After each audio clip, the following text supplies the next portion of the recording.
పాత నిబంధన గ్రంథము పరిశుద్ధ గ్రంథం నుంచి పాత నిబంధన గ్రంథము మీకా భక్తులు రాసిన మీకా గ్రంథంలో నుంచి మీకా గ్రంథంలో నుంచి 2వ అధ్యాయం మీకా గ్రంథం మీకా గ్రంథం 2వ అధ్యాయం 7వ వచనాన్ని సమయంలో చదువుకుందాం. యాకోబు సంతతి వారని పేరు పెట్టబడిన వాళ్ళారా, యెహోవా దీర్ఘశాంతము తగ్గిపోయినా ఈ క్రియలు ఆయన చేత జరిగిన యథార్థంగా ప్రవర్తించు వారికి నా మాటలు క్షేమ సాధనము కావాల్సినని ఈ దేవుని చిన్న మాట మనకి దీవించి వివరించి అనుసరింప చేయదు కాక ఆమె గట్టిగా దేవుడి వాక్యం చదివిస్తా ఉంది. ప్రవక్త రాసిన 2వ అధ్యాయంలో 7వ చివరి మాట చదువుకుందాం. యథార్థంగా ప్రవర్తించడానికి నా మాటలు క్షేమ సాధనములు కావా. చూడండి, దేవుడు ప్రశ్నిస్తున్న మాట. సహజంగా జనాలు అడుగుతూ ఉంటారు దేవుడిని, నేను ఎలా బాగుపడాలి, నువ్వు బాగు చేస్తేనే కదా బాగుపడేది, నాకు ఏదైనా నువ్వు ఇస్తేనే కదా నాకు వచ్చేది, నేను కష్టపడుతున్నాను నాకు ఫలితం రావట్లేదు, లేకపోతే నేను ఎంత కష్టపడినా దగ్గర ఫలితం రావట్లేదు దేవుడికి ప్రశ్నిస్తూ ఉంటాం. సహజంగా మనుషులు అన్నవాళ్ళు దేవుడి దగ్గర మొక్కుకునేది, దేవుడి దగ్గర ప్రార్థించేది ఏంటంటే నా క్షేమం ఏది, నేను క్షేమంగా ఉండాలి, బాగా ఉండాలి. ఈ రోజున సర్వసాధారణంగా మనిషి అనుకునేది ఏంటంటే క్షేమక్షేమము, లేకపోతే క్షేమం అంటే ఏంటంటే ఒక మంచి ఇల్లు కట్టుకొని ఆ సుఖ సంతోషాలతో ఉంటే అదే క్షేమం అని అనుకుంటా ఉన్నాడు. కొన్ని సందర్భాల్లో మనం బాగా పరిశీలన చేస్తే మనకు అర్థమైపోతా ఉంటుంది, మంచి సంపాదించిన సంపాదన దేనికి పనికిరాదని మనకి మనం చాలా సార్లు కన్నులారా మనం చూసాము, విన్నాము కూడా. కోవిడ్ సమయంలో మనం చూస్తా ఉన్నాము, చాలా వరకు డబ్బులు ఉన్న వాళ్ళంతా కూడా ఫోన్లో ఫేస్బుక్ లో లైవ్ పెట్టుకుంటా, అయ్యా నాకు ఫలానా అధికారి నా మొహాలకి చేయవచ్చు, నా దగ్గర డబ్బు ఉంది, హాస్పిటల్లో బెడ్ లేవు కాబట్టి నాకు ఆక్సిజన్ సిలిండర్ బెడ్ ఇప్పించదని చాలా మంది మొత్తుకుంటూ ఫోన్ లో మొరపెట్టుకుంటూ వీడియోలు షేర్ చేస్తారు. ఎందుకంటే వాళ్ళు అప్పటిదాకా క్షేమం, నాకు క్షేమం, దీనివల్ల నాకు క్షేమం కలుగుతుంది అని అనుకున్న వాళ్ళందరూ కూడా ఒక్కసారిగా తలకిందులు అయిపోయారు. ఎందుకంటే వాళ్ళకి డబ్బు ఉంది కానీ బ్రతకడానికి కావాల్సిన పరికరాలు లేక చాలా వరకు ప్రాణాలు వదిలేసి మనం చూస్తా ఉన్నాం.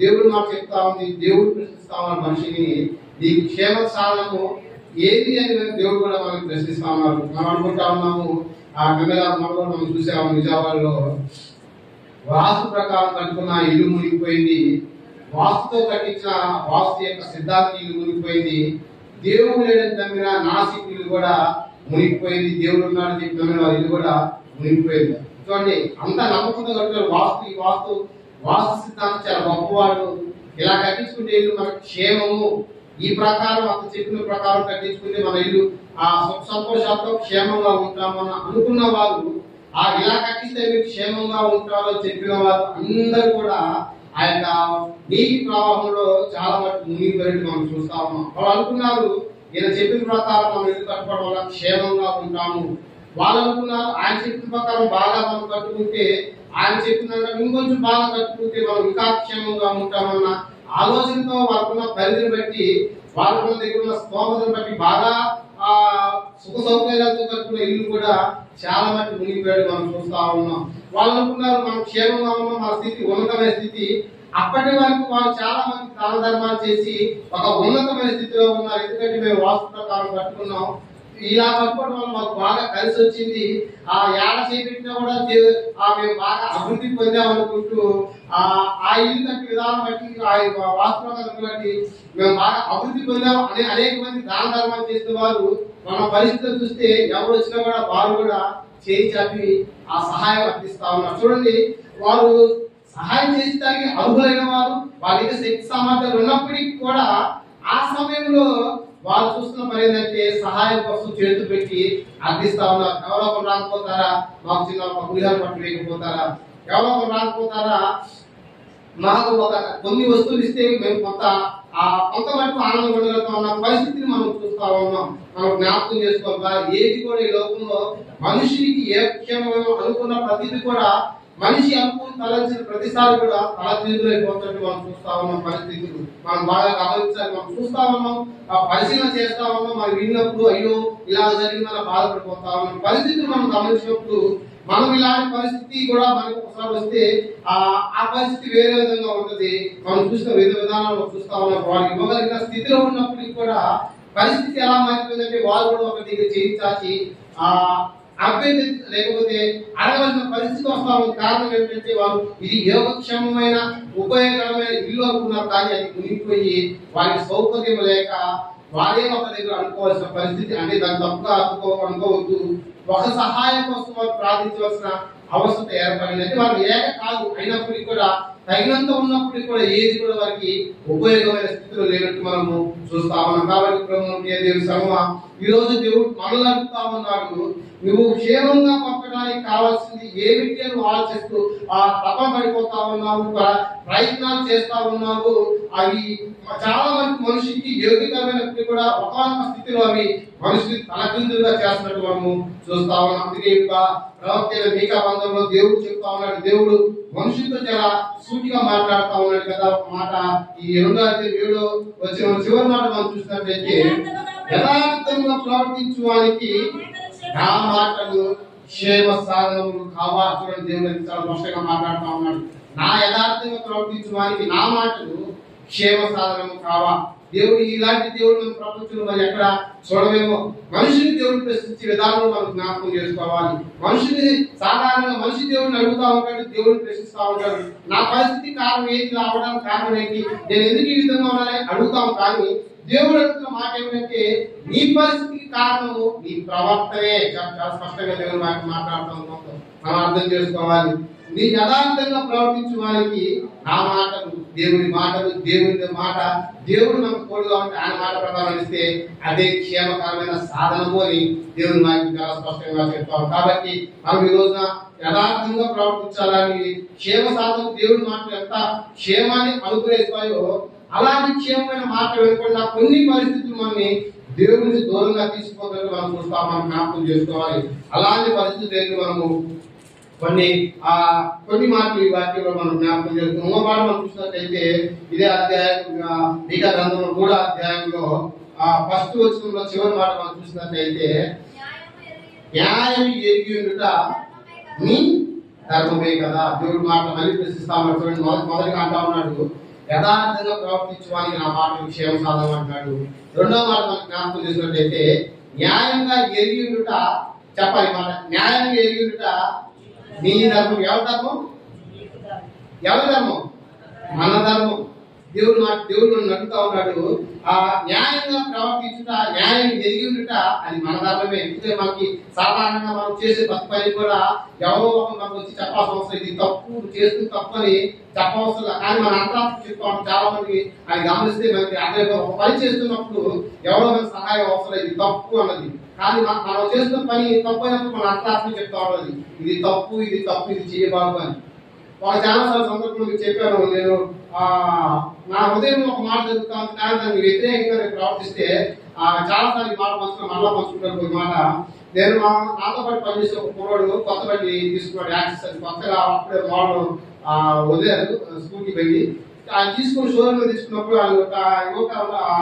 సాయంత్రం 9:00 అప్పుడు ఇస్తామంటే ఆయన పని మీద ఊరేలా వచ్చి దాసుకుని వెళ్ళి బండి ఇంట్లో ఇచ్చే కాకాలు ఇచ్చే ఆయన కాసాలు ఉంటాడు. ఏసీ గారి షోరూమ్ దగ్గరికి వెళ్ళి తీసుకున్నాను. తీసుకొని 7 సాయంత్రం పూట 5 అప్పుడు ఆయన వెళ్ళిపోయాడు. వాళ్ళు 9 చెప్పినా కూడా నేను పెద్దలాడితే ఇచ్చారు 5 ఆ టైం అనుకుంటా.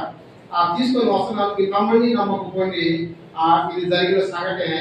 నేను బ్రిడ్జి ఎక్కుతున్నప్పుడు ఎక్కుతున్నాను, ఎక్కి మధ్యలోకి ఇంటికి వద్దు నా మాట మనసు చెప్తా ఉంది. నేను నమ్మండి నమ్మకపోండి.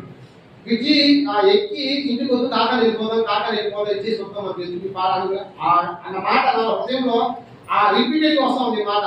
కానీ నేను బ్రిడ్జి డౌన్ గా బాగా ఉన్న కాకాలు వెళ్ళిపోతాను. కానీ డౌన్ రాగా సొప్పలు బండి ప్లేస్ మంది దగ్గర వచ్చాను. వచ్చేసి మందిరం నుంచి ఆర్డర్ కొడితే దేవాడు వచ్చింది. దేవాడి పక్కన అన్న వచ్చింది, డబ్బు పెట్టి ఇట్లా బండిలో గోడ ఆ ఎదుటి గోడకి గుర్తుంది. ఆ గుర్తు దేవుడి వల్ల అక్కడ మంచం ఉంటే మంచం తగ్గి లైట్ గా డ్యామేజ్ అయింది. చూడండి నాకు చాలా సీసాలు పెట్టేసింది. అక్కడ బ్రిడ్జి ఎక్కి ఎక్కుతున్నంతసేపు వద్దు వద్దు ఇంటికి వెళ్ళొద్దు మాట వాపు వస్తూనే ఉంది.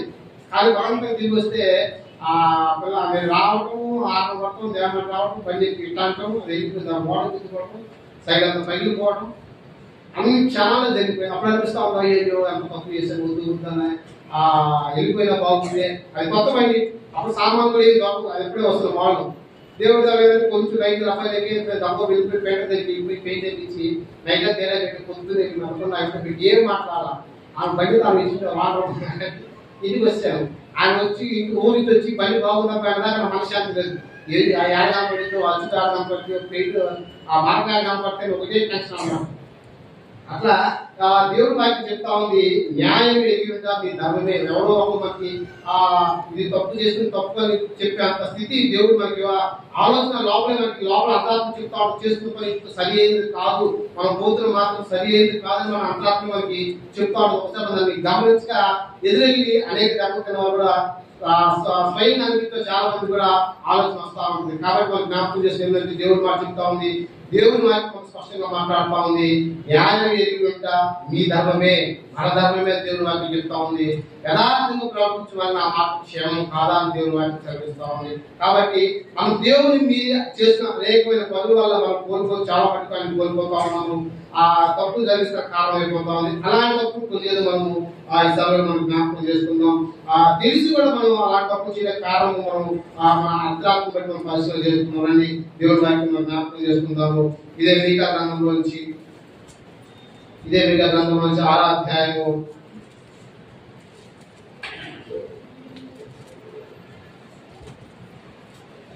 11వ వచనం చదువుకుందాం.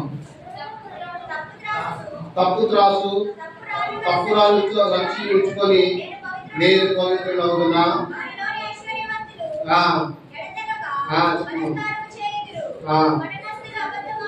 అబద్ధమాడుదురు వారి నోట్లో నాలుక కపటముగా మాట్లాడుతుంది. చాలా మొదటిగా మనం చేస్తుంది ఏంటంటే తప్పు త్రాసు.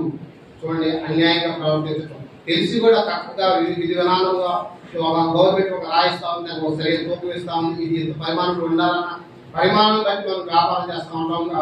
అలా చేయకపోవడం అది తప్పు అని దేవుని వాక్యం మాట్లాడుతూ ఉంది. మనకు తెలుస్తూ ఉంటుంది మనము అన్యాయంగా ధర్మంగా ఎదిగి ఉంటే ధర్మమే అని మీ ధర్మమే అని న్యాయం ఎదిగితే మీ ధర్మమే దేవుని మాట్లాడుతూ కూడా అన్యాయంగా మనం ఈ రోజున ప్రవర్తిస్తూ ఉంటాం. ఎందుకంటే ఆ దేవుని వాక్యం చెప్తా ఉంది కదా, అనేకుల్లో అక్రమం విస్తరించడం వల్ల అనేకుల ప్రేమ చల్లారిపోతాం. ఎందుకంటే కారణం ఏంటంటే నేను నా కుటుంబం బాగుంటే చాలన్న ధోరణి ఒకప్పుడనే వాళ్ళు అందరూ బాగుండాలి, అందులో మనం ఉండాలని చాలా మంది ఆటలు వెనకాల రాజ్యం మీద రాస్తా ఉంటారు. కానీ ఈ రోజున ఆ పరిస్థితి లేదు, కాపాడుతా వాళ్ళ అందరూ ఎటుపోయినా పర్లేదు, ఎటుపోతే పర్లేదు, కానీ నేను మాత్రం నా కుటుంబం మాత్రం బాగుండాలి, నా తోటి వాళ్ళు మనం కనబడతా ఉంటారు పరిస్థితి. న్యాయమే మీకు ఎరిగి ఉంటే తప్పమే, ఎందుకంటే వారు సహాయం చేసిన అవసరం మనకు తెలిసినప్పటికి కూడా మనం చేయగల స్తోమత కలిగి ఉన్నప్పటికీ కూడా మనం వాటితో సహకరించక వారిని వదిలేస్తూ మనం చూస్తా ఉన్నాం. దేవుడు వాటికి చెప్తా ఉంది తప్పుడు రాసు మనం అన్యాయంగా అక్కడగా ప్రవర్తించి ప్రేమ లేకపోవడం వల్ల ప్రేమ అన్నింటికి కప్పుతుంది, అన్నింటికి తాగుకుంటుంది, అన్నింటి సహిస్తుంది మనకు తెలుసుకున్న దేవుడు వాటికి చెప్తున్నా. అయినప్పటికీ కూడా తప్పు త్రాసు వల్ల మనము ఆ పక్కవారి పట్ల మనం ప్రేమగా లేకపోవడం అన్యాయంగా ప్రవర్తించడం చూస్తా ఉన్నాం. కాబట్టి దేవుడు సంగమా మనకి ఇది ధర్మమే. ఎందుకంటే అలా తప్పు త్రాసు వేయకూడదు, అక్రమంగా మాట్లాడకూడదు, అన్యాయంగా మాట్లాడకూడదు తెలుసు. అయినప్పటికీ కూడా అది ధర్మం కాదని మనం తెలిసినప్పటికి కూడా మనం చేసుకునేదంటే ఏదైతే మనకి ఒకప్పుడు మన వాళ్ళు ఏమన్నా ఆదుకున్నారా, వాళ్ళు చూసారా, ఆ దగ్గర ఉన్నప్పుడు మనం చేశారన్నా ఆలోచనే తప్ప అది వారి స్థితి అలా స్థితిలో. కాబట్టి వాళ్ళు ఏమైతే మనకెందుకు, మనం ఎదిగిన ధర్మం ఏమిటని మన ఆలోచన చాలా మటుకు మనలో రాదు. మనం జ్ఞాపకం చేసుకోవాలన్నమాట. ఎందుకంటే వాళ్ళు స్థితి మనం చూసినప్పుడు కూడా సహాయం చేయగల స్థితి మనం ఉన్నప్పుడు కూడా చేయించడానికి మనం అందించలేదు, మనం సహాయం అందించడానికి మనం కారణం ఎక్కడ కూడా కారణం ఏంటంటే దేవుని వాక్యం చెప్తుంది ధర్మం అది మనం చేయవలసిన ధర్మం అయినప్పటికీ కూడా ఎదురించుకుంటూ వెళ్ళిపోయి సహాయం చేయకుండా ఏదో వాళ్ళే పడతాలే వాళ్ళ బాధ వాళ్ళు వదిలేసి ఆలోచన దొరుకుతాయి. ఈరోజు మనిషి క్రైస్తవులు మనం కూడా ఆ దేవుడి ప్రేమ ఎదిగిన మనం కూడా అలా వదిలేయడం బట్టి మనం క్షేమశాలం మనం ఉన్నామనుకుంటున్నాం, కానీ ఆ మనము అది అలా వదిలేయడం ధర్మం అని మనం ఉంటుండగా దేవుని వాక్యం చెప్తా ఉంది, నీవు ఎరిగి ఉండడం కూడా ధర్మము ఎరిగి ఉండి కూడా మీ ధర్మమే కదా అని చెప్పి, న్యాయం ఎరిగి ఉండడం కూడా మీ ధర్మమే కదా దేవుని వాక్యం చెప్పుకుంటూ దాన్ని వదిలేసి చాలా వరకు మనం ఆ యొక్క పరిస్థితి మనం చూస్తా ఉన్నాం. కాబట్టి మనం జ్ఞాపకం చేసుకోవాలి, మనం తప్పుడు రాస్తే అన్యాయంగా లేకపోతే ప్రేమ లేక మనం సోదరులను వదిలేస్తున్న స్థితిలో ఉంటాం. జ్ఞాపకం చేసుకోవాలి. మనం వారిని ప్రేమించాలని తెలుసు, వారికి సహాయం చేయాలని తెలుసు,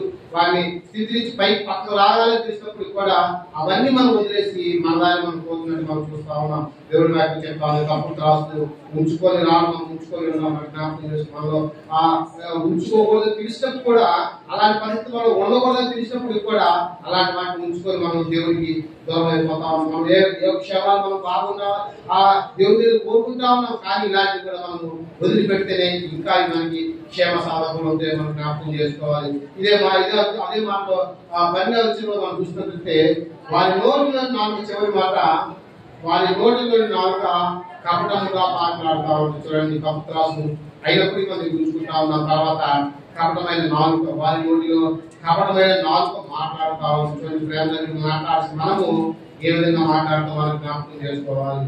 ఎందుకంటే దేవుని వాక్యం చెప్తా ఉంది, ఆ ధర్మం ఎరిగి ఉంటా, న్యాయంగా ప్రవర్తించుట మీ ధర్మమే అని దేవుని వాక్యం చెప్తా ఉంది. న్యాయం ఎరిగి ఉంటే మీ ధర్మం అయినప్పటికీ కూడా కపటంగా మాట్లాడటం. ఎందుకంటే మనం చూస్తా ఉన్నాము, ఆ దేవుని యాకోబు పత్రిక మాట్లాడుతా ఉంది కదా, నాలుక చిన్న అవయవైనప్పుడు కూడా అది బహుగా ఎదురుగా అదిరిపడిన మాట మనం చూస్తా ఉన్నాం. చిన్న నిప్పు ఒక అడి మొత్తం ఎలా తగలు పెడతా ఉందో, ఈ రోజున ప్రేమ లేకపోవడం కారణము నాలుగు. ఎందుకంటే నీకు నాకు సరిపడదు, నీకు ఒకటి కొంటే దేవుడు కొనుక్కోవాలి, నువ్వు వాళ్ళు ఏది కొనాలి ఏది కొనాలా, డబ్బులు ఏది కొనుక్కోవడం అలాంటి కాదు. కానీ పోటీ తత్వం ఏమవుతుందంటే ఒక మీద ఒక ద్వేషం పెరిగిపోతా ఉంటుంది. నాలుగు వల్ల ఈ రోజున మనం చూస్తా ఉన్నాము, ఆ నాలుగు వల్ల అనేకమైన కుటుంబాలు ఎలా ఉండిపోయి మనం చూస్తా ఉన్నాము. ఎందుకంటే నాకు సరైన మాట విధానం లేక అది బహుగా అధికారులు. ఎందుకంటే మనకున్న ఆ విధి విధానాన్ని బట్టి, మనకున్న స్థితి సంపదను బట్టి నాలుక ఇష్టం వచ్చినట్టు మాట్లాడుతూ ఉంటుంది. ఎందుకంటే దానికి ఆ నరం లేదు. మనం చాలా మంది ప్రార్థన చేస్తూ ఉంటాం, నరం లేదు నాకు ఎన్ని మాటైనా మాట్లాడుతుంది, ఎలాగైనా మాట్లాడుతుంది, ఎలాగైనా మాట్లాడిస్తుంది. ఎందుకంటే వారి పరిస్థితులు బట్టి. కాబట్టి దేవుని వాక్యం చెప్పాలి, కపటమైన నాలుకకి ఉంటే మనం దేవుని మాట మనకి క్షేమకరం కావాలని జ్ఞాపకం చేసుకోవాలి. మన మాట క్షేమకరంగా ఉండాలి అంటే దేవుని మాట మనం ధర్మంగా న్యాయం ఎరిగి ఉంటే ధర్మమైన మాట తెలిసినప్పుడు కూడా మన మాట కపటమైన మాట మాట్లాడితే అది మనకి యోగక్షేమంగా క్షేమమైన ప్రస్తుత పరిస్థితుల్లో మనకి అవి క్షేమంగా ఉండొచ్చేమో, కానీ ముందు ఒక్కసారి మనం చూస్తాం పరిస్థితులు బట్టి అవి ఏ విధంగా జరగవచ్చు. తలకిందుగా ఒక క్షణంలో తలకిందుగా మారిపోవచ్చు. ఎందుకని మనకున్న ఆస్తిపాస్తులు బట్టి మనకి యోగక్షేమాలను ఆలోచిస్తే మనం పప్పులో కాలేసినట్టే. కానీ దేవుని వాక్యం చదివిస్తా ఉంది, యథార్థంగా ప్రవర్తించడానికి ఆ మాటలు క్షేమ సాధన కావాలని మాట్లాడుతామని దేవుడు. అదే దేవుడు చెప్తామని కదా, న్యాయం చేయుట మన ధర్మమే, నీ ధర్మమే అని దేవుడు చెప్తామని. కాబట్టి తప్పు రాసు అన్యాయంగా ప్రవర్తించకూడదు. తర్వాత కపటమైన నాలుగు వల్ల మనం దేవుని క్షేమాన్ని మనం కోల్పోతా ఉన్నాం. ఎందుకంటే కపటంగా మాట్లాడటం వల్ల మనం ఇరుగు పొరుగులను దూరం చేసుకోవడమే కాకుండా, ఆ బంధుమిత్రులు దూరం చేసుకోవడం కాకుండా దేవునికి కూడా మనం దూరం అయిపోతాము. మనం జ్ఞాపకం చేసుకోవాలి. మనం మాట్లాడుతున్న మాట ఏ విధంగా ఉందో మనకి అది ఆ మాట ఎదుటి వ్యక్తి అది సంతోషింపు చెప్పిన పర్లేదు, కానీ ఎదుటి వ్యక్తి యొక్క హృదయాన్ని మనం హత్య చేస్తే అది చాలా దూరం. ఇద్దరి మధ్య సఖ్యత కోల్పోతాము. ఆ సఖ్యత లేకుండా దేవుని దగ్గర ప్రార్థన చేస్తే అది దేవుని మాట ఆలకిస్తాడో మనం జ్ఞాపకం చేసుకోవాలి. మన ఎదుటి వ్యక్తి క్షేమాన్ని కోరటం అది మన ధర్మమే. ఎదుటి వ్యక్తితో ప్రేమగా మాట్లాడడం మన ధర్మమే. ఎదుటి వ్యక్తిలో ప్రేమగా ప్రవర్తించడం మన ధర్మమే. అయినప్పుడు కూడా అవన్నీ చేయకుండా లోపల కపటమైన మాట ఎందుకు మనిషి విడదీసే మాట మాట్లాడుతూ ఎందుకంటే వారి బాగా అయిపోయినప్పటికీ మనకనే ఎంచుగా ఉన్నప్పుడు కూడా కొన్ని మాటలు అలా వదిలేయడం వల్ల వారి బాగుగా ఆ మనసు మనం ప్రశాంతంగా ఉండొచ్చేమో, కానీ ఆ ప్రశాంతత మనకి ఏ క్షేమాలని కలగ చేయదని మనం జ్ఞాపకం చేసుకోవాలి. దేవుని సంఘంలో దేవుడు మాట్లాడుతూ ఉన్నాడు, న్యాయం కలిగిట మీ ధర్మమే. అది గ్రహించాలి, ప్రతిసారి మనం గ్రహిస్తూనే ఉండాలి. ఎందుకంటే ఎక్కడెక్కడో మనం క్షేమ సాధకము ఆ యొక్క స్థలంలో మంచి యోగక్షేమాలు కలిగించే మంచి గాలి వస్తుంది, అక్కడ వరదలు రావు, భూకంపం రావు అని అనుకుంటే దేవుడు ఏదైనా చేయగలిగిన సమర్థుడు. ఎందుకంటే తలకిందులుగా చేయగలిగేవాడు. ఆయన ఏదైనా సరే మనుషుని ఆలోచన తలకిందులు చేయగలిగేవాడు కనుక మనం యోచించి తలంచి అది అంతా మనం మంచిగా అనుకుని అది మనకు మంచి స్థలం యోచిస్తే దాన్ని దేవుడు ఏదైనా చేయగలిగిన వాడు. ఎందుకంటే మనకు క్షేమాన్ని కలిగించేది ఈ లోకంలో యథార్థంగా మాట్లాడే మాట దేవుని ద్వైపై ఉంటే కనుక అది ఎంతో మనకి ఏ రకమైన జీవితాన్ని ప్రకటిస్తుందని చెప్పి మనం జ్ఞాపకం చేసుకోవాలి. తర్వాత మనం జ్ఞాపకం చేసుకున్నట్లయితే ఆ యోగక్షేమమైన మాట ఏమిటంటే ఇదే ఆ మీకా గ్రంథంలో చెప్తా ఉన్నాడు కదా, 3వ అధ్యాయంలో 11వ వచనం చదువుతున్నట్లయితే చదవను.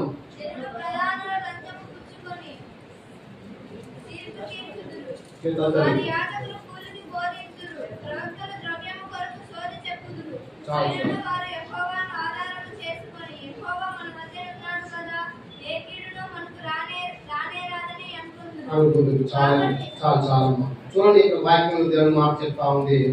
యాజకులు ద్రవ్యములకు బోధింతురు, ప్రవక్తలు ద్రవ్యం కొరకు సోది చెప్పుతారు. ఈ రోజున అన్ని ప్రతి మాట కూడా దేవుడి సేవకులుగా అనేక మంది దేవుడి మాట చెప్తూ యోగక్షమైన మాట ఇదే అని చెప్తా ఉన్నారు. మనం జ్ఞాపకం చేసుకుని అనేక మంది ఈ రోజున ఆ కొరిచను కప్పుకున్న అనేకమైన వారిని మనం విమర్శించడం కాదు, కానీ దేవుడి మాట చెప్తా ఉన్నాయి. మనం ప్రతి మాట కూడా దేవుడి మాట సరియేదా కాదని మనం జ్ఞాపకం చేసుకుంటా ఉన్నాం. దేవుడి మాట చెప్పే ప్రతి మాట ఆ సేవకుడు ప్రతి మాట ఆ మంచిగా గ్రహించవచ్చు, కానీ వారి రీతి విధానంలో మనం జ్ఞాపకం చేసుకోవాలి. ఈరోజు కొంతమంది సేవకులు చూస్తా ఉన్నాం, వారి కూలికి అంటే జీతం ధర్మం కొరకు ఆ జీతం కొరకు వారికి పోషించడానికి ఒకప్పుడు అనేవాళ్ళట ఆ బతకలేని వాడు బడిపత్రులు అనేవాళ్ళు. ఒకప్పుడు మాస్టర్ అయ్యాడంటే స్కూల్లో మాస్టర్ ఏ ఉద్యోగం అబ్బాయంటే పల్లెల్లో ఆ బడిపంతులు ఉన్నాయంటే బతలేని వాళ్ళు బతలేక కాయ కష్టం చేయలేక బడిపంతులు సుఖంగా సంపాదించుకున్నాం అనేవాళ్ళు. కానీ ఈ రోజు చాలా మంది అంటా ఉన్నారు బ్రతలేని వాడు మాస్టర్ అని చెప్పి చాలా మంది అన్నిలు ఆ మొత్తం. ఎందుకంటే క్షేమంగా ఊరిగా వచ్చిన మాట చెప్పడం వల్ల సంతానం దశ భాగాలు వస్తాయన్న వాళ్ళ ఆలోచన బట్టి వారు పలుకుతున్న మాట ఏంటంటే ఈ మాట చెప్పడం చాలా బాధగా ఉంది. ఎందుకంటే వారు చెప్తున్న మాట ఏంటంటే ఈ సంఘం వస్తుంది, దశ భాగాలు వస్తుంది, లక్షలు నువ్వు వాళ్ళకి తినుకుని పిండి వసూలు చేస్తున్నావు అన్న మాట చాలా వరకు మనం ఫోన్లో చూస్తా ఉన్నాం. ఆ మాటలోనే అర్థం చెప్తున్న దేవుని మాట చెప్తా ఉన్నారు కదా, వారు కూలికి బోధించారంటే వారి పని ఏంటంటే దేవుని మాట చెప్పి వాడమే. వారి సంఘానికి కాయలు పరిస్థితులు పట్టించుకోరు, సంఘం విధి విధానాల్లో విశ్వాస యొక్క బాధ్యతలు చూడరు. వారి పని ఏంటంటే రాముడు బోధించడం, వారి పాలకు తీసుకుని వెళ్ళిపోవడం. ఇది తప్పని నేను అనుకోవట్లే, నేను చెప్పట్లేదు, కానీ వారి విధి విధానం ఏమిటంటే వారి పరిస్థితులు బట్టి వారు చేస్తూ వెళ్ళిపోతారు. అంతేగాని సంఘం యొక్క బాధ్యత వారికి ఉండదు. సంఘం పరిస్థితులు ఏమో ఎలాగో ఉన్నావు, ప్రార్థన చేస్తున్నావా, ప్రార్థన చేసుకున్నావా, పరిస్థితులు ఎలా ఉన్నాయి, కాపరి కూడా సరైన విధి విధానం ఉండాలని దేవుని వారికి చెప్తాము. నువ్వు ఎక్కడ పట్టి ఏ కాపరికి ఉందో ఆ కాపరికి వెళ్ళడం వల్ల నీకు అది క్షేమం కాదు. ఎందుకంటే వారికి కూలికి బోధించి వెళ్ళిపోయే వాళ్ళే వారి యొక్క వారి జీవన విధానం అనేది మనం జ్ఞాపకం చేసుకోవాలి. నీకు ఒక కన్నీరు కాల్చేవారు, నీకు నీ పరిస్థితులు బట్టి నీకు ప్రార్థించి అనేక మంది చెప్పి ప్రార్థించి సేవకు దగ్గర ఉంటే అది నీకు క్షేమ సాధనమైన దేవుడు వాటిని సరిగిస్తా ఉంది. ఈ యొక్క మాట పెద్ద మాటలు మనం చూసినట్లయితే ప్రవక్తలు ద్రవ్యం కొరకు సోది చెప్పుదురు. నేను ఒకసారి మన ఈ మధ్య టీవీలో చూశానండి, పేరు కావలసిన కానీ ఆయన క్యూఆర్ కోడ్ ఇస్తే ఆ టీవీ మీద పెట్టి ఎవరైతే 30 సెకండ్లో డబ్బులు పంపిస్తారో ఆయన చెప్తున్న మాట చాలా నాకు బాధగా ఉంది, విచారం ఉంది. మాట చెప్పాలంటే ఆయన చెప్తున్న మాట ఎవరైతే త్వరగా, అది కూడా 10-20 కాదండి, ఆ వేలలో ఉంది అమౌంట్, 30,000 దాకా అమౌంట్. అది ఎవరైతే ఈ క్యూఆర్ కోడ్ స్కాన్ చేసి త్వరగా నా డబ్బులు పంపిస్తారో ఆయన చెప్తున్న మాట ఏంటంటే నేను మీ ఇంటికి వస్తాను. సేవకులుగా బాధ్యత చూడనే మాట, నాకు డబ్బులు పంపిస్తే నేను మీ ఇంటికి వస్తాను, మీతో కలిసి భోజనం చేస్తాను, మీ కుటుంబంతో సంతోషంగా గడుపుతాను. సేవకు బాధ్యత చూడండి, ఎలాంటి బాధ్యత రహితంగా ప్రవర్తిస్తా ఉన్నారు. క్షేమంగా ఉచితంగా పొందిన ఆయన దేవుని కుటుంబం బట్టి ఉచితంగా పొందిన రక్షణ, అనేక మంది రక్షణ ఉచితంగా ప్రకటించవలసిన వాళ్ళు స్థితిలో ఉన్న ఆయన దీంట్లో నాకు స్కాన్ చేసి డబ్బులు పంపిస్తే నేను మీ ఇంటికి వస్తాను, నేను నా భార్య మీ ఇంటికి వచ్చి మీ కుటుంబంగా సంతోషించి ఆనందం ఒక రోజు గడుపుతాము, మీకు ఫోటోలు ఇస్తాము. ఏ సేవకులు చెప్పాల్సిన మాట చూడండి, మనం అర్థం చేసుకోవాలి. లోకంలో జరుగుతున్న విచారకరమైన పరిస్థితులు అవగాహన మనం చేసుకోవాలి. నేను వారిని విమర్శించడం కాదు, కానీ ఒక జ్ఞాపకం చేస్తా ఉన్నాను. ఆ చెప్పులు మాట చూసి నాకు చాలా బాధేస్తా ఉంది. మీరు డబ్బులు పంపిస్తే నేను మీ ఇంటికి వస్తాను. చూడండి, ఎంత ఆయన సేవకుడితో ఎంత గొప్ప స్థితి అయినప్పటికీ కూడా విశ్వాస దర్శించిన బాధ్యత సేవకుడిగా ఆయన బాధ్యత కాపాడి ఉన్నవాడు కావాల్సిన బాధ్యత ఆయనకు ఉంది. అది డబ్బుతో కాస్తే చాలా అది దేవుని నామానికి అవమానం అని చెప్తా ఉన్నాడు. యాజకులు ద్రవ్యం వరకు ఆ సోది చెప్పుతుందని చెప్తా ఉన్నాడు. చూడండి, ఆయనకి అది అనవసరమైన విషయం. నేను ఇంటికి వస్తాను, రావాలి పిలిస్తే ఎందుకు ఆహ్వానిస్తే సేవకుడుగా. కానీ ఎవరైతే ముందుగా నాకు స్కాన్ డబ్బులు పంపిస్తారో నేను వాళ్ళ ఇంటికి వచ్చి వాళ్ళు కలుపుతాను, సంతోషంగా ఉంటాను, అది మీకు ఆశీర్వాదం అని చెప్తూ ఆయన ప్రకటిస్తున్న విధానం చూస్తా ఉంటే చాలా బాగా వేస్తా ఉంది. కాబట్టి ప్రభుత్వ ప్రియ దేవ సంగమ సేవకునిగా నీకు కాచే నీ కాచే కాపు యొక్క కాపుదల ఉంటే అది ఎంతైనా క్షేమ సాధకమని దేవుని వాక్యం సెలవిస్తా ఉంది. మనం అనుకుంటా ఉన్నాము పెద్ద పెద్ద చర్చిల్లో అలా ఉంటే మనం మనకి క్షేమం అని అనుకుంటున్నాము. మనం చాలా పొరపాడుతున్నామేమో జ్ఞాపకం లేదు. నీ ఆత్మ రక్షణ కొరకు నీ సేవ ఎంత కన్నీరు కాచే మనం జ్ఞాపకం చేసుకోవాలి.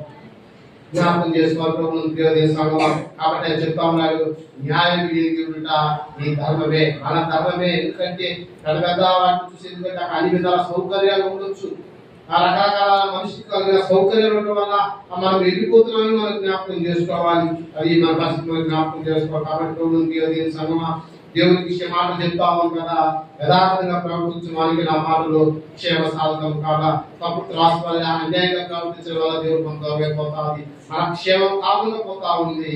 కపటమైన నాలుగు వల్ల నోటి ఇష్టానుసారంగా మాట్లాడటం వల్ల మన దేవుని యొక్క కాపుదల మనం కోల్పోతా ఉన్నాము. ఏది పడితే అది చీపడం వల్ల ఒక గొర్రె ఒక కాపుని మాట వింటుందంటే దానికి మంచిదే బోధిస్తారు తప్ప చెడు బోధించడం. ఎందుకంటే ఎక్కడెక్కడో తిరగడం వల్ల తిరిగి గొర్రె ఎక్కడే తిరిగి అది అలసిపోయి తప్పిపోవడం తప్ప దానికి ఏ ముఖ్యమైన కాపరి దొరకడాన్ని మనం జ్ఞాపకం చేసుకోవాలి. ఎందుకంటే తిరిగి విస్తారంగా ఎక్కడ తిరిగి చూడడం వల్ల దానికి యోగక్షేమాలను కాపరికి వెళ్తే మనకి ఎంతైనా యోగక్షేమైన ఆ మాటలు బోధిస్తూ మన యోగక్షేమం ప్రార్థిస్తారు. కాబట్టి అది ధనికైన జీవితంగా ఉంటుంది.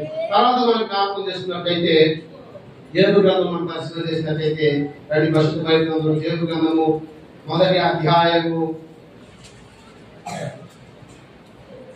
యోబు గ్రంథము మొదటి అధ్యాయము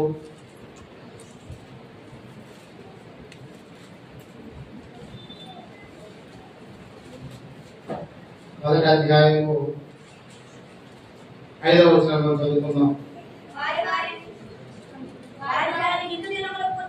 పూర్తి కాగా యోబు తన కుమారులు పాపం చేసి తమ హృదయములలో దేవుడు దూషించుదేమో అని వారిని పిలువనంపించి వారిని పవిత్రపరిచి అరుణోదయమున లేచి వారిలో ఒక్కొక్క నిమిత్తము దహనబలి అర్పించుచు వచ్చెను. యోబు నిత్యము అలాగున చేయుచుండెను. చాలండి మాట జ్ఞాపకం చేసుకున్నాం. ఆ క్వశ్చన్, యోబు ఇశ్రాయేలీయుడా యూదుడా? అది చెప్తారా? యోబు ఇశ్రాయేలీయుడా యూదుడా? చెప్పాలి. యోబు ఇశ్రాయేలీయుడా యూదుడా? మాట్లాడుతున్న విషయం యోబు పరిశుద్ధ గ్రంథంలో యోబు గ్రంథము ప్రవక్తుల యొక్క పండితుల యొక్క అభిప్రాయం అంటే ఆది కాండం అంటే మోషే యోబు సమకాలీన చెప్తా ఉంటారు. ఆది కాండం కంటే ముందు రాయబడిన చెప్తాం. దేవుని యొక్క స్థితిగతులు యోబు తెలియనప్పటికీ యోబు ఏది యూదుడు కాదు, ఇశ్రాయేలు కాదు. యోబు యూదుడు కాదు, ఇశ్రాయేలు కాదు. ఇశ్రాయేల్ అంటే అబ్రహాము సంతానం రావాలి, కానీ అబ్రహాము సంతానం కాదు కదా. కాబట్టి దేవుని భయభక్తి కలిగిన వల్ల యోబు నీతిమంతులను చూస్తాం. మొదటి మనం చూసినట్లయితే భూజు దేశమందు యోబు అనే మనుషుడేను, అతను యథార్థవంతుడును న్యాయవంతుడనై దేవుని యందు భయభక్తులు కలిగి చెడుతనం విసర్జించిన వాడు. చూడండి, కారణం ఏమిటంటే ఆయన ధర్మం ఏమిటంటే దేవుని యందు భయభక్తులు కలిగి ఉండాలి. తర్వాత ఆ చెడుతనం విసర్జించాలి. చూడండి, దేవుడు మా వాక్యం చెప్తా ఉంది, న్యాయం ఏది ఉంటే మన ధర్మమే. యోగ్య నీతిమంతుడు అయ్యాడంటే ఆయన మామూలుగా ఉన్న తన పరిస్థితులు బట్టి తప్పు చేయకూడదు.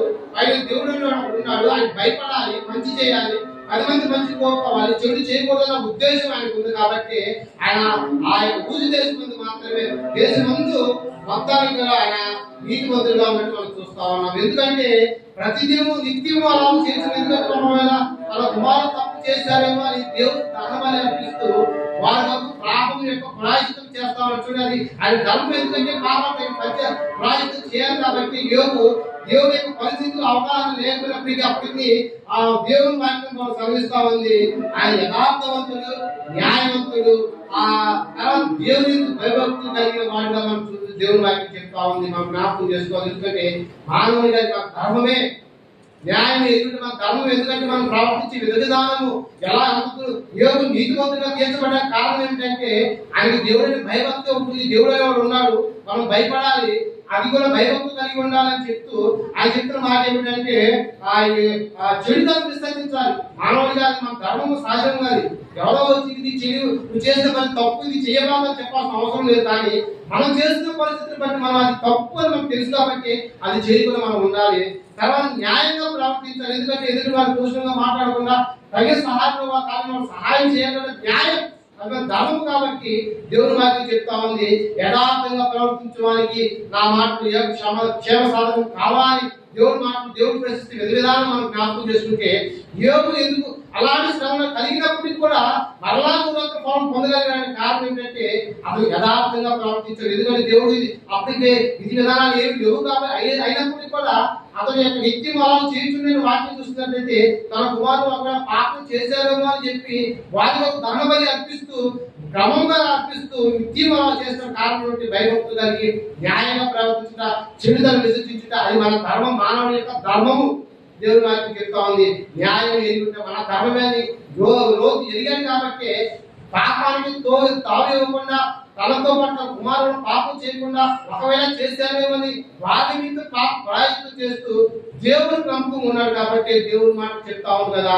యథార్థవంతుడు, న్యాయవంతుడు, చెడుతనం విసర్జించిన వారు, దేవుని భయభక్తులు అన్న వాగ్దానాలు యోగేపు గురించి మనం చదువుతా ఉన్నాం. కారణం మనం జ్ఞాపకం చేసుకోవాలి. మనకు అన్ని తెలిసినప్పుడు కూడా దేవుడు ఇది, దేవుని యొక్క వాక్యం ఇవి, దేవుని యొక్క భయభక్తులు ఇలా ఉండాలి, దేవుడితో ఎలా నడవాలి, దేవుడితో ఎలా మన పరిస్థితులు సాధించాలన్న విధి విధానాలు ఎదిగినప్పుడు కూడా మన యొక్క అన్యాయంగా మాట్లాడుతూ, అక్రమంగా మాట్లాడుతూ, మన రోజుకి వచ్చిన మాటలు దూషిస్తూ తప్పుగా ప్రవర్తిస్తామో మరొకసారి జ్ఞాపకం చేసుకోవాలి. దేవుని సంగమా, దేవుని యొక్క మాట చేస్తా ఉంది. ఏ నీతిమంతులుగా తీర్చబడడానికి కారణం ఏంటి చూస్తా ఉన్నాం. పీడితలను విసర్జించాడు, న్యాయంగా ప్రవర్తించాడు, దేవుడిని భయభక్తి కలిగి ఉన్నాడు. కానీ ఈ రోజు మనకి దేవుడిని మనం ప్రశ్నిస్తా ఉన్నాం. నాకు క్షమమేది, నేను ఇన్ని సంవత్సరాలుగా విశ్వాసంగా ఉంటా ఉన్నాను, నేను ఎన్ని సంవత్సరాలు నీ మాట బట్టి నేను నడుస్తా ఉన్నానన్న మాటతో దేవుని అడుగుతా. నాకు నీ యొక్క స్థితిలో ఎన్ని సంవత్సరాలు ప్రవర్తించిన నీతో నా ప్రయాణంలో నాకు ఏ క్షమ లేని, నాకు ఆస్తి పాస్తులేని, నేను ఉండడానికి సౌకర్యమైన పరిస్థితులు అయ్యాను దేవునితో మాట్లాడతాం. విధి విధానం మనం జ్ఞాపకం చేసుకుంటా ఉంటే మా హృదయం దేవుడి ఏ విధంగా మనం జ్ఞాపకం చేసుకోవాలి. అది ఏవైతే అన్ని ఉన్నప్పటికీ కూడా దేవుడు వాడు ఉన్నాడని గ్రహించి తన స్థితి ఏదంటే ఆయన గ్రహిస్తా ఉన్నాడు. ఆయన ధర్మం ఏంటని ఆయన గ్రహిస్తా ఉన్నాడు. చెడుతనాన్ని విసర్జించాలి, మంచి చేయాలి, అన్యాయంగా నడుచుకోకూడదు, దేవుని భయభక్తులు కలిగి ఉండాలని ఒక ఆలోచన బట్టి ఇక రోజు నీతివంతంగా తీర్చబడ్డ మనం చూస్తాము. ఒకవేళ తప్పు చేస్తారేమో, చేసి ఉన్నారేమో, చేయబోతారేమో అన్న విధి విధానంతో తాను ప్రాయశ్చిత్తంగా దేవుడి దగ్గర అయా నా బిడ్డ తప్పు చేస్తుంటే, చేయబోతారేమో, చేస్తుంటే ఒకలా చేసి మర్చిపోయారేమో ఒక క్షమించని ప్రాయశ్చిత్తంగా దేవుడు వేడుకుంటే మనం చూస్తా ఉన్నాం. కాబట్టి అది మన ధర్మము, మనం ప్రార్థించిన మన ధర్మము, మన క్షేమం ఏ క్షేమాలు ఇతరులకు చేసిన అంతేనా అవసరం మనకుంది. మనతో పాటు మన కుటుంబం బాగుండాలి, మన సంఘం బాగుండాలా, మన సహవాసం బాగుండాలి, మన ఇరుగు పొరుగు వారు బాగుండాలా, మన తోటి వారు బాగుండాలన్న ఏ క్షేమం ఒకరు ప్రార్థన చేయాలన్న ఆలోచన తెలిసినప్పటికీ కూడా మనం ఎలాంటి స్థితిలో మనం ఉన్నామో మనం జ్ఞాపకం చేసుకోవాలి. దేవుని సంగమా, దేవుని మాట మాట్లాడతాం, దేవుని మాట న్యాయం ఎదుగుంటాం, మన ధర్మమే. అదంతా యోగ క్షేమాల కొరకు మనం ప్రార్థన చేయాలి. యోగు తన కుమారు విషయం అదే చేస్తా ఉన్నాడు. ఆయన అందుకే అతను నీతిమంతులుగా పిలువబడతా ఉన్నాడు. మన యోగ క్షేమాల కొరకు మనం ప్రార్థన చేసుకుంటా ఉన్నాం. తోటి వారు మనం మర్చిపోతా ఉన్నాం. తోటి వారిని మనం మర్చిపోవడానికి కారణం ఏంటంటే ఇలాంటి ప్రేమ చల్లారిపోవడం వల్ల. అక్కడ ఎందుకంటే మనం బాగుండాలి, మనం మాత్రమే బాగుండాలి అన్న ఆలోచన ఈ రోజు మనిషిలో దినదిన అభివృద్ధి చెందిపోతాం. ఈ రోజు అనేకమైన పరిస్థితులు మనం చూస్తా ఉన్నాం. ఈ వాళ్ళు ఫలానా మతం ఫలానా మతం అని మనుషుల మధ్య దూరాన్ని చేర్చి మనుషుల మధ్య సఖ్యతకు ఈ మధ్యన ఈ రోజున చేర్పివేసిన వాళ్ళు మనం చూస్తా ఉన్నాం. అయినప్పటికీ కూడా క్రైస్తవులు కానీ మన బాధ్యత ఏమిటంటే అందరి వరకు క్షేమం వరకు ప్రార్థన చేసిన అవసరం మనకి ఎంతైనా అవసరం. ఎందుకంటే అది మన ధర్మం. దేవుని మాట చెప్తారు, మన ధర్మం. మన క్షేమం కోసం మన కాక ఇతరుల క్షేమం కోసం సంఘం కొరకు సహవాసం కొరకు ఇరువురు ప్రార్థన చేసిన అవసరం ఎంతైనా ఉంది. అందుకే దేవుని మాట చెప్తా ఉంది, యథార్థంగా ప్రవర్తించడానికి నా మాట క్షేమ సాధనలు కావాలి దేవుని మాట చెప్తా ఉంది. కాబట్టి మనం తెలిసినప్పటికీ కూడా చేయకుండా దేవుని దూరం అయిపోతూ దేవుని క్షేమాన్ని మనం దూరం చేసుకుంటా ఉన్నాం. దేవుని క్షేమాన్ని దూరం చేసుకున్న కారణం మనం చూస్తా ఉన్న పరిస్థితులు మనం తెలిసినప్పటికీ కూడా వాటిని దూరం చేసుకోవడం బట్టి మనము యోగ్యమైన క్షేమాన్ని దేవుని క్షేమాన్ని మనం కోల్పోతా ఉన్నాం. తర్వాత మనం చూసినట్లయితే దేవుని మాట చెప్తా ఉంది కదా, ఆ 86 గ్రంథంలో ఒక మాట చూసినట్లయితే 86 గ్రంథము 15వ అధ్యాయం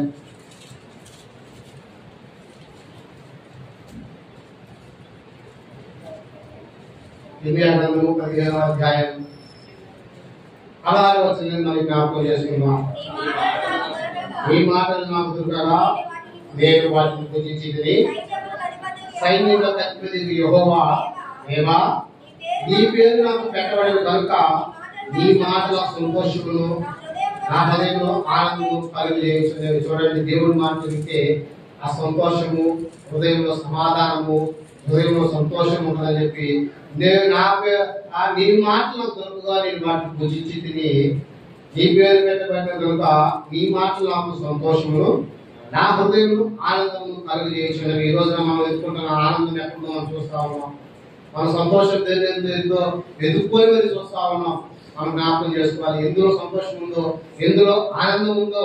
ఇక ఆ యోచన కలిగిన స్థితి కలిగినప్పటికీ కూడా దేవుడు మాట చెప్తా ఉంది, నీ మాటలు పూజిస్తే, నా మాట పూజించడం వల్ల భక్తులు చెప్తా ఉన్నాడు, నాకు సంతోషం కలుగుతా ఉంది, నా హృదయంలో ఆనందం కలుగుతా ఉందని దేవుడు వాటికి చెప్తున్నా. మనకి ఎదుర్కొనే సంతోషం ఈరోజు చాలా మటుకి మన ఫోన్ చేతుల్లో ఉంటా ఉంది. మన సంతోషం, మన ఆనందం దాంట్లోనే కనపడతా ఉంది. దేవుని మాట భక్తులు అయితే దేవుని మాటల్లో నా సంతోషము, దేవుని మాట ద్వారా హృదయంలో ఆనందము, అది ఎప్పటికి కూడా అలా స్థిరంగా ఉండిపోయి సంతోషాన్ని ఆనందాన్ని వదిలేసి మనుషుడు చేతిలో తాత్కాలికమైన లేకపోతే చూపి ఆ తాత్కాలికమైన సంతోషాన్ని కోరుకుంటూ దేవుని క్షేమాన్ని కోల్పోవడానికి కారణం ఏంటంటే సంతోషాన్ని ఎదుర్కొంటా ఉన్నాడు, ఆనందాన్ని ఎదుర్కొంటా ఉన్నాడు. ఎక్కడో ఎదుర్కొంటా ఉన్నాడు సంతోషం. ఫలానా చోటకైతే సంతోషం, ఫలానా చోటకైతే ఆనందం. అక్కడ రెండు సంతోషంగా ఉండొచ్చు, ఆనందంగా ఉండొచ్చు. ఆ విస్తారమైన సంతోషానికి అవధులు ఉండవన్న ఆ స్నేహితుల మాటల ద్వారా, తెలిసిన మాటల ద్వారా, మనకు తెలిసిన ఆలోచన ద్వారా ఎన్ని సంతోషాన్ని ఎదుర్కొంటానికి ప్రయత్నం చేస్తున్నాం. కానీ దేవుడి మాట, దేవుడు భక్తుడు చెప్తా ఉన్నాడు, నీ మాట నేను పూజించగా నాకు సంతోషము, నా హృదయంలో ఆనందం. చూడండి, ఈ మాట పలకడానికి క్రైస్తవ విశ్వాసం ఎంతమంది లోపల ఉండాలో మనం జ్ఞాపకం చేసుకోవాలి. యోగక్షేమాలు దేవుడు ఇస్తున్న మాటను వదిలేసి సంతోషాన్ని ఎత్తుకునే వాళ్ళు ఎక్కువైపోయారు, ఆనందాన్ని ఎత్తుకునే వాళ్ళు ఎక్కువైపోయారు. అది కొనుక్కుంటానికి ఇష్టపడతా ఉన్నారు. చూడండి, అది ఆశ్చర్యం ఏంటంటే ఎంతైనా ఖర్చు పెడతారు, కానీ ఆ సంతోషంలో అది నిత్యమైన సంతోషం అన్న ఆలోచనకు వస్తే తాత్కాలికమే అని తెలిసినప్పుడు కూడా ఆ సంతోషానికి ఇష్టపడతా ఉన్నాడు మనుషులు. ఎందుకంటే ధర్మం ఏమిటి, ఇది న్యాయం ఎరిగి ఉంటుంది. ధర్మం తెలిసినప్పటికి కూడా ఆనందాన్ని ఎదుర్కొంటా ఉన్నాడు. దేవుడి మాట అయితే దేవుడు భక్తులు చెప్తా ఉన్నాడు, ఈ మాటని పూజిస్తే నాకు సంతోషము, నాకు ఆనందము చెప్తూ అది క్షేమకరమైన సంతోషము, క్షేమకరమైన ఆనందము. ఈ రోజున బయట సంతోషము మనం ఆనందించగలిగామంటే దాంట్లో ఎన్ని కూతురునే మనం జ్ఞాపకం చేసుకోవాలి. ఎంత అసభ్యకరమైన మాటలు ఉంటే వాళ్ళ హృదయం సంతోషంగా ఉందని మనం ఆలోచన చేస్తున్నామో మనం జ్ఞాపకం చేసుకోవాలి. లోకము దాని ఆశ గతిస్తపోతుంది, మనం జ్ఞాపకం చేసుకోవాలి. లోకంలో ఉన్నదంతా కూడా క్షయమైపోయేదే, అది ఎక్కడికి స్థిరంగా ఉండేది కాదు. దేవుడి మాట స్థిరమైనది, దేవుడి సంతోషం స్థిరమైనది, దేవుడి నుంచి ఆనందం స్థిరమైనది. మనిషి ఎదిగినప్పటికీ కూడా అది వదిలేసి తాత్కాలిక వాటి వరకు ఖర్చు పెట్టడానికి ఎంతైనా కష్టపడాల, ఆ డబ్బు ఖర్చు పెట్టి సంతోషాన్ని కొనుక్కుంటూ ఇష్టపడుతున్న ఆ లోకాన్ని మనం చూస్తూ లోకం వైపు నడుస్తూ దేవునికి దూరం అయిపోతూ దేవుని క్షేమాన్ని కోల్పోతూ మనిషిని ప్రవర్తిస్తున్న విధి విధానం మనం జ్ఞాపకం చేసుకోవాలి. కాబట్టి దేవుని సంగమా, దేవుడు వాక్యం చెప్తా ఉంది కదా, న్యాయం ఎదుగుట మన ధర్మమే. ఎక్కడో ఉన్న సంతోషం, కలిగిన వారికి సంతృప్తి కలిగి ఉంటే ఆ సంతోషం వేరు, ఆ సమాధానం వేరు, ఆ ఆనందం వేరు. మనం ఎత్తుకుంటారు డబ్బులు ఖర్చు పెట్టి ఆ ఇల్లు ఒళ్ళు అన్నట్టు అంతా వ్యక్తం చేసుకుంటూ వస్తూ సంతోషాలు ఎత్తుకుంటూ అన్ని కోల్పోయినా మళ్ళీ బోర్లు ఏడుస్తూ ఏది ప్రొవైడ్ అయిపోయింది నా జీవితం, ఏది నాయన ఎలా చేసావు, నేనేదో అనుకుంటే ఇలా అయిపోయింది దాన్ని దేవుడి దగ్గర మనం ఏడుస్తూ అది అందరికీ క్షేమకరమైంది కాదు తెలిసినప్పుడు కూడా దాని వైపే పరిగెత్తిన మనుషులు చూసి దేవుడు బాధపడతా ఉండదు. ఆయన నా యథార్థంగా ప్రవర్తించడానికి నా మాటలు క్షేమ సాధనం కావాలి, దేవుడు మాటలు చదివిస్తాము. కాబట్టి ప్రభుత్వ దేవుని సంఘం చివరి ఒక మాట చెప్పి ముగించేస్తాను. చివరి ఒక మాట మనం చూసినట్లయితే ఆ ద్వితీయోపదేశ కాండము పరిశుద్ధ బైబిల్ ద్వితీయోపదేశ కాండము 8వ అధ్యాయం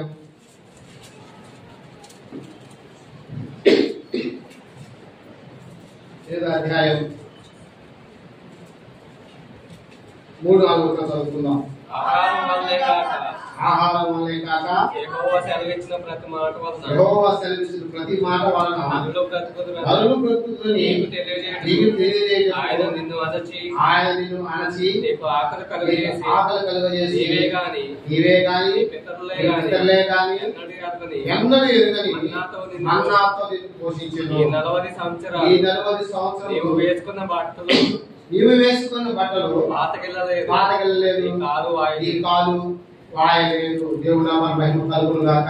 ఈ మాట మీకు అర్థమైంది కదా? అర్థమైంది నాకు తెలియదు, కానీ ఈ మాట చదువుతుంది మనకు చాలా స్పష్టంగా అర్థమవుతుంది. యథార్థంగా ప్రవర్తించే వారికి ఏ క్షేమ సాధన, దేవుడి మాట ఎలాంటి క్షేమ సాధన మనకు అర్థమవుతా ఉంది. ఎందుకంటే ఇజ్రాయేల్ నడిచిన మాటలో ఆ దేవుడి మాట చెప్తా ఉంది కదా, మీరు ఎన్నడేదని ఆ దేవతని మా మన్నాన్ని ఆహారంగా పూజించాలని చెప్పి ఈ మాట చెప్తున్న మాట మనం చూసినట్టయితే ఆయన చెప్తున్న మాట ఈ 4వ చూసినట్టయితే ఈ 40 సంవత్సరములు నీవు వేసుకున్న బట్టలు పాతకెళ్ళలేదు, నీ కాలు వాయలేదు. ఈ మాట ఎంత మనం గ్రహించగలిగితే దాని రోజు మనకు అర్థమైపోతుంది. 40 సంవత్సరాల బట్టలు పాతకెళ్ళలేదంటే మనం జ్ఞాపకం చేసుకోవాలి. ఒకరోజు మనం బట్టలు వేసుకుంటే ఎలా ఉందో నాకు తెలుసు.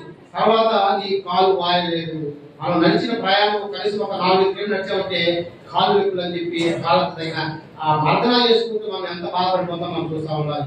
ఒకసారి సిఎంసి హాస్పిటల్ పోయినప్పుడు మీరు నాన్నకి హాస్పిటల్ పోయినప్పుడు ఆ హాస్పిటల్లో ఒక రోజు మాత్రం 7 సంవత్సరాలు తిరిగితే సాయంత్రానికి వచ్చి లాస్ట్లో 2 కాలు పైకెత్తుకుంటున్నాం. ఇంత త్వరగా వాసిపోయి హాస్పిటల్ తిరిగితే హాస్పిటల్ మొత్తం తిరిగి అంటే మాకు సమయం అనుకోని డాక్టర్ దొరక ఆ డాక్టర్ వరకు తిరగడానికి సాయంత్రం దాకా పట్టేది అన్నమాట. ఆయన అందుబాటులో వచ్చేవాడు కాదు మాకు. అలాగా హాస్పిటల్ మొత్తం తిరిగి వచ్చేటప్పటికి కాలు వాసిపోయి అలాంటి పరిస్థితుల్లో కూడా దేవుడు వాకి చెప్తాము కదా, 40 సంవత్సరాలు నీ బట్టలు పాతకెళ్ళలేదు, నీ కాలు వారి. ఎందుకంటే 40 సంవత్సరాలు ఇక్కడ ప్రశ్న ఏమిటంటే దేవుడు వారితో నడిచారా, వారు దేవుడితో నడిచారా? దేవుడితో వాళ్ళు నడిచారు. దేవుడు మీరు లేచి నడవన్నప్పుడు వాళ్ళు నడుస్తూ ఉంటే దేవుడు వాళ్ళ పక్కగా అగ్ని స్తంభంలో ఆ మేఘ స్తంభంలో ఉండి అగ్ని స్తంభంలో ఉండి వాళ్ళు నడిపిస్తూ వచ్చారు. కాబట్టి దేవుడితో వాళ్ళు నడిచినంత కాలం మనం జ్ఞాపకం చేసుకోవాలా. దేవుడు వారికి నడిచినంత కాలము వారు 40 సంవత్సరాలు నడిచిన నా యొక్క ప్రయాణ జీవితంలో వాళ్ళు ఏమి నేర్చుకున్నారో మనకు తెలియదు, కానీ దేవుని వాక్యం చెప్తాము చాలా స్పష్టంగా. వారు తిన్న ఆహారం మనం జ్ఞాపకం చేసుకోవాల్సిన అవసరం మనకు లేదు, కానీ దేవుని వాక్యం చెప్తాము కదా, 40 సంవత్సరాలు వాళ్ళు దేవుడు నడిచినంత కాలము వారి పట్ట పాతలేదు. వారి కాలు వారి చూడు ఎంత ప్రయాసం. 40 సంవత్సరాలు అవుతారక ఆయన నడవడం ప్రజలు ఆగమనం రాకుంటూ సముద్రాలు నదులు దాటారు, కాలువలు దాటారు, అడవులు దాటారు, కొండలికి దిగారు. అయినప్పటికీ కూడా వారికి ఆయాసం కలగకుండా, వాళ్ళకి బాధ కలగకుండా, వారి బట్టలు చిరిగిపోకుండా, వారి యొక్క కాలు వాయకుండా నడిపించగలిగిన దేవుడిని వదిలిపెట్టి ఈ రోజున నాకు ఏడు క్షేమాన్ని పలానా చోట ఉన్నాయని ఎదుగుతున్నా నీకు దేవుని మాటను ఆలోచిస్తున్నావా, జ్ఞాపకం చేసుకోవాలి. వారి దేవుడితో నడిచినంత కాలం దేవుడు నాకు తోడుగా ఉంది. అమ్మ నడవండి అన్నప్పుడు నడిచారు, ఆగన్నప్పుడు ఆగారు. అలాంటి పరిస్థితిలో వారు 40 సంవత్సరాలు దేవుడితో ఉన్నంత కాలము తర్వాత పరిస్థితి దేవుని వదిలేశారు, శ్రమలు వస్తా ఉన్నాయి, అది వేరే విషయం. కానీ నువ్వు దేవుడితో నడిచినంత కాలం మనం జ్ఞాపకం చేసుకోవాలి. యోగక్షేమాన్ని ఎక్కడెక్కడ ఎదుర్కొంటా ఉన్నాం నాకైతే అర్థం కావట్లేదు. కానీ పలానా చోట అది డబ్బును బట్టి అది యోగకరమైన క్షేమం అని నువ్వు ఆలోచిస్తున్నావు నాకు తెలియదు. కానీ అది యోగక్షేమాన్ని కలిగిస్తో లేదో నాకు తెలియదు. కానీ దేవుని మాట చెప్తా ఉంది కదా, 40 సంవత్సరాలు దేవుడితో నడిచిన వారు దేవుని మాట చెప్తా ఉంది కదా, వారు ఆ బట్ట పాత ఇళ్ళలేదు, వారు కాలు బాయలేదు. చూడండి 40 సంవత్సరాల ప్రాయంలో వారు ఎంతగా అలసట రాలేదని వాక్యం మనం జ్ఞాపకం చేసుకుని నడుస్తా ఉన్నారు. ఎందుకంటే వారు దేవుడితో నడుస్తా ఉన్నారు కాబట్టి, దేవుడితో వారి ప్రయాణం సాగిస్తున్నారు కాబట్టి, అది దేవుడితో ఉన్నారు కాబట్టి వారి యోగక్షేమైన ప్రయాణం ఎలాంటిదంటే అందులో వారు ఎలా ప్రయాణించారంటే వారు బట్టలు పాత వెళ్ళలేదు. 40 సంవత్సరాలు అది మనకి ఆశ్చర్యాన్ని అందించొచ్చేమో, కానీ దేవుడు ఏదైనా చేసిన సమర్థులను మనం జ్ఞాపకం చేసుకోవాలి. 40 సంవత్సరాల సుదీర్ఘ ప్రయాణంలో వారు కాలు వాయలేదంటే మనం జ్ఞాపకం. ఎందుకంటే యోగక్షేమం ఎక్కడో తప్పదు.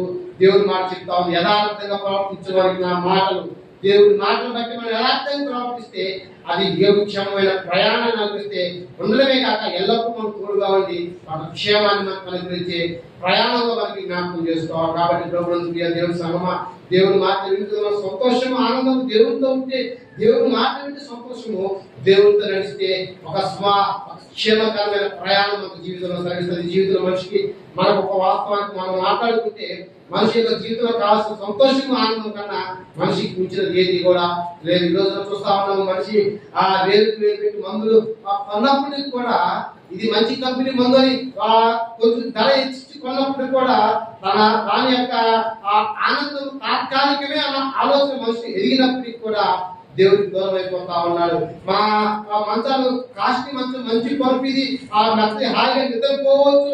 యాడ్ చూసి టీవీలో యాడ్ చూసి మంచి పరుపు తెచ్చుకుంటున్నాం, కానీ సుఖమైన నిద్రపోవడానికి ఈరోజు మనిషికి సరిపోవట్ల. 1,00,000 రూపాయలు పరుపు కొన్నప్పటికి కూడా తనకు సుఖమైన నిద్ర రావట్లా పరుపు మీద. కానీ చూస్తానికి 1,00,000 రూపాయల పరుపు జనానికి హ్యాపీగా, నీకేమో అంత 1,00,000 రూపాయలు పరుపు కొనుక్కున్నావు, సుఖంగా ఉంటావు, సుఖంగా సంతోషంగా కొనుక్కుంటావు అనుకుంటున్నారే. కానీ దాని మీద నిద్రించే వ్యక్తి యొక్క ఆ అంతరంగాన్ని మనం పరిచయం అడిగితే ఏమో ఎలా ఉందంటే ఏం చెప్తామమ్మా, ఎన్ని మందులు వేసుకున్నా ఆరోగ్యం లేదు, ఈ పని నిద్రే నైపుకుంటా నిద్రే రావట్లేదు, నాకు ఎప్పుడో తెల్లారితో నాకు గంటాలను కొనుక్కుంటున్నా మాటలు మనం చాలా మటుకు వింటామని జ్ఞాపకం చేసుకోవాలి. యథార్థంగా ప్రవర్తించాలి. నా మాటలు క్షేమ సాధన కావాలి దేవుని వాటికి చదివిస్తా ఉంది. అదే మాట దేవుడు ప్రశ్నిస్తా ఉన్నారు, న్యాయం ఎయ్యుట మన ధర్మమే. మన ధర్మం మనం వదిలిపెట్టి విడిచిపోవడం బట్టి, మన ధర్మాన్ని మనం ఆ దూరం చేయడం బట్టి దేవుని యొక్క క్షేమాన్ని కోల్పోతూ, దేవునికి దూరం అయిపోతూ అన్యాయంగా ప్రవర్తిస్తున్నాము, సూచనగా ఇతరులు మాట్లాడటం బట్టి దేవుని యొక్క క్షేమాన్ని మనం కోల్పోతాము. కాబట్టి ప్రభుత్వం సగమా చివరి మాట మనం చదువుకొని గుర్తుంచుకుందాం. అది మీకా గ్రంథం 2వ అధ్యాయం 7వ వచనం చివరి మాట చదువుకున్నట్లయితే, 2వ అధ్యాయం 7వ వచనం చదువుకున్నట్లయితే, యాకోబు సంతతి వారిని పేరు పెట్టడానికి మన ఇశ్రాయేలు పేరు చెప్పుకుంటూ దేవునికి సంబంధించిన వాళ్ళని చెప్పుకుంటూ మనం చేసిన అన్ని కూడా చూడండి. చదవమ్మా. యాకోబు సంతతి వారిని పేరు పెట్టబడిన వాళ్ళ యెహోవా దీర్ఘశాంతం లేకపోయినా ఈ క్రియలో ఆయన జరిగిన యథార్థంగా ప్రవర్తించే వారికి నా మాటల క్షేమ సాధనము కావా. అలాగే 3వ అధ్యాయం 1వ వచనం చివరి మాట చదువుకుందాం. న్యాయం ఎదుట ఈ ధర్మమే కదా, మన ధర్మమే కదా. కాబట్టి మనము ఎలాగో వర్షం చేసుకుంటూ జ్ఞాపకం చేసుకుందాం. దేవుడి కొద్ది మాట దీవించి మా హృదయంలో భద్రపరచాల్సి చేయు కాక. ఆమేన్.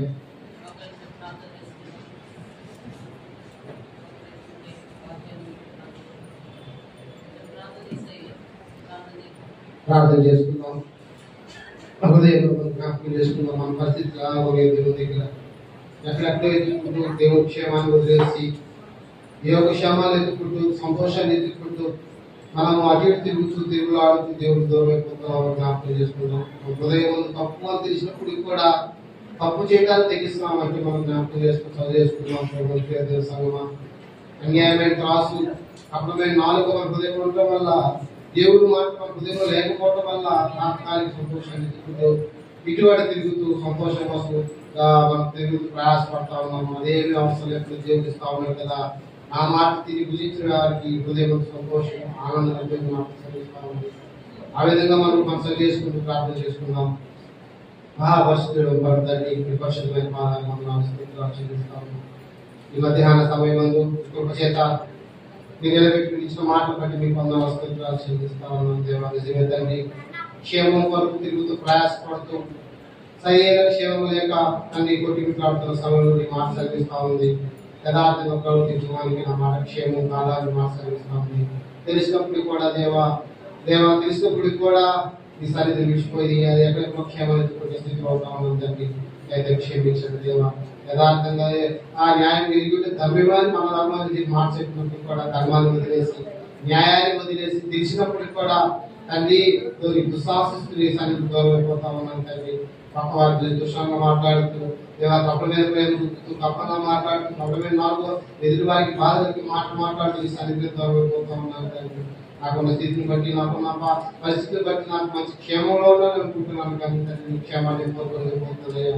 నీ క్షేమం నిజమైన క్షేమం స్థిరమైన క్షేమం అది కడగలికి నిలబడేదని వాక్యం చదివిస్తూ ఉంటాను. అయినప్పటికీ అలాంటి క్షేమాన్ని కోరుకుంటా తాత్కాలిక క్షేమం కోరుకు ప్రయాసపడుతూ పాటుపడుతూ ద్రవ్యాన్ని వ్యర్థం చేసుకుంటూ లోపల సంతోషాన్ని ఆనందాన్ని వెతుక్కుంటూ ఈ సన్నిధి దూరం అయిపోతా ఉన్నాను తండ్రి. దగ్గర క్షేమించండి తండ్రి. అలా నూతన ఆనందం హృదయం పుట్టించండి. భక్తులు మాట్లాడుతూ ఉన్నాను తండ్రి. ఆ విధంగా సంతోషంగా అలా హృదయం పుట్టించండి తండ్రి. నూతన ఆత్మలు ఇచ్చే హృదయం హిమం వల్ల తెల్లగా కడగని దేవా సహాయం దయచేయండి. నూతన ఆనందం సంతోషం రక్షణ ఆనందం పుట్టించండి. అయితే సహాయం ఇవ్వండి. అదే సహాయం చేసిన కృపను బట్టి మీ నిలబెట్టిన మాటను బట్టి ఎదిగి మీతో పాటు నడిచే భాగ్యం నాకు దయచేస్తేవా. అప్పుడు సంవత్సరం ఇస్రాయల్ మీతో నడిచినంత కాలము వారి పాటలు లేదని వాటిని శ్రమిస్తాను. ఈ కాలు వాయిదని శ్రమిస్తాను. స్థితిలో నాకు కూడా క్షేమకరమైన ప్రయాణం ఎందుకు ఉందని గ్రహించగలిగి దేవా మీతో ప్రయాణించే భాగ్యం నాకు మాకు అనుగ్రహించండి దేవా. వాక్యం వాక్యం భాగ్యం అందరికీ దయచేయండి దేవా.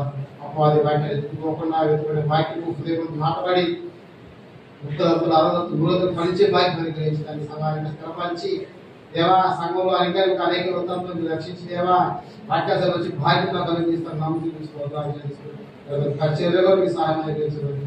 తీసుకున్నాము వేడుకుంటున్నాను పరమ తండ్రి. ఆమేన్.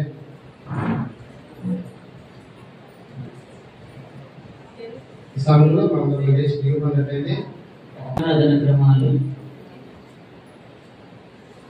బుధవారం ఉదయకాలం దుగ్గిపోతు జాషా మేరీ గారి గృహంలో ప్రార్థనా కూడిక ఉన్నది. దయచేసి గమనించండి. అలాగే బుధవారం సాయంత్రం 7:30 గంటలకు సంఘ కూడిక, గురువారం సాయంత్రం 7 గంటలకు మరి వలేటి ప్రేమ్చంద్ మేరీ వర్ల గృహంలో మరి గృహ కూడిక ఉన్నది. అలాగే శుక్రవారం ఉదయం 11 గంటలకు స్త్రీల కూడిక, శనివారం సాయంత్రం మరి 7:30 గంటలకు సంఘ ఉపవాస జ్ఞాపన ప్రార్థన కూడిక ఉన్నది. మళ్ళా ఆదివారం మొదటి ఆరాధన 5 గంటలకు, రెండవ ఆరాధన ఉదయం 11 గంటలకు. దయచేసి ఈ సమయాలను గమనించి సమయానికి దేవుని సన్నిధికి రావాల్సిందిగా ప్రభు పేరిట మనవి చేస్తున్నాం. అలాగే ఈ వారంలో జరిగే కూడికల విషయమై కూడా అనుదినము మీ ప్రార్థనలో జ్ఞాపకం చేసుకోనండి.